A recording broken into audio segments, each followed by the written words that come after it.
दोस्तों, क्या आपने कभी गुटखा बनते देखा है? और क्या सच में गुटखा में कांच का मिश्रण भी मिलाया जाता है? और किस जगह बनती हैं आपको पता है? तो दोस्तों, इसको बनाने के लिए सबसे पहले इस्तेमाल किया जाता है सुपारी का।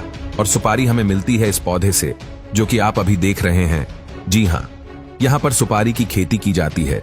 इन छोटे छोटे पेड़ों पर सुपारी के फल लगते हैं और जब तक ये फल पक नहीं जाते तब तक इन्हें अच्छे से पाला पोसा जाता है। जब ये सुपारी का पौधा अच्छे से बड़ा हो जाता है, इसके फल को पौधे से अलग कर लिया जाता है। इसको भी अलग करने का प्रोसेस ठीक वैसा ही होता है। इसको आप पीट कर पेड़ से अलग किया जाता है।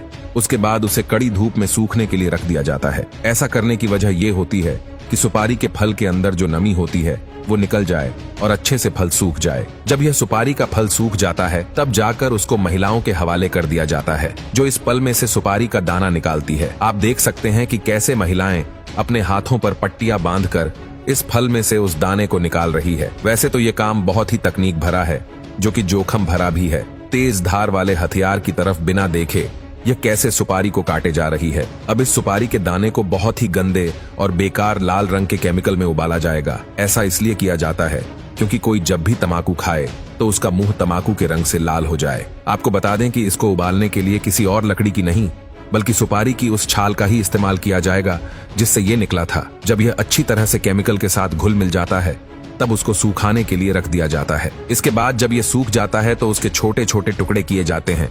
अब ये सुपारी तो तैयार हो गई है, मगर अब बारी है उसमें मिलाए जाने वाले तंबाकू की। तंबाकू को शुरू में बाहरी फ्रेम में उगाया जाता है, जिसे सीडबेड कहा जाता है।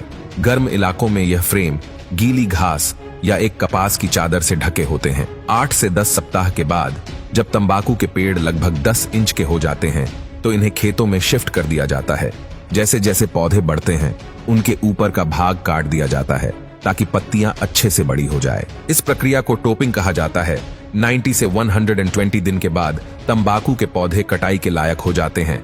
इसके बाद इन पत्तियों को फैक्ट्री में शिफ्ट किया जाता है, जहां पर इन्हें सुखाया जाता है, जिसको करने के लिए कृत्रिम गर्मी यानी कि आर्टिफिशियल हीट का इस्तेमाल किया जाता है।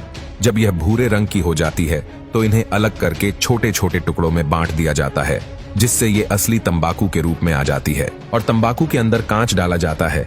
उसको डालने के लिए कांच की बोतल को मशीन के अंदर डाला जाता है और फिर मशीन उसको इतना बारीक पीस देती है कि ये एक पाउडर बन जाता है।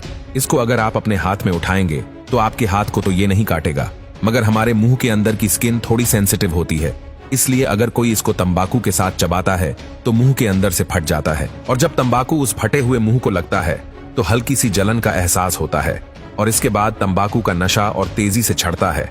इसके बाद सुपारी के मिश्रण और तंबाकू के पदार्थ को कथा पान मसाला के साथ एक कांच का पाउडर मिलाकर मशीन के अंदर डाल दिया जाता है। फिर इन्हें पैकेजिंग के लिए भेज दिया जाता है और छोटे छोटे पैकेट्स में रैप किया जाता है। तो दोस्तों, यह था पान मसाला बनाने का पूरा प्रोसेस। आपने देखा, इसमें सारी चीजें वो डाली जाती है जो हमारे शरीर को नुकसान पहुंचाने वाली होती हैं।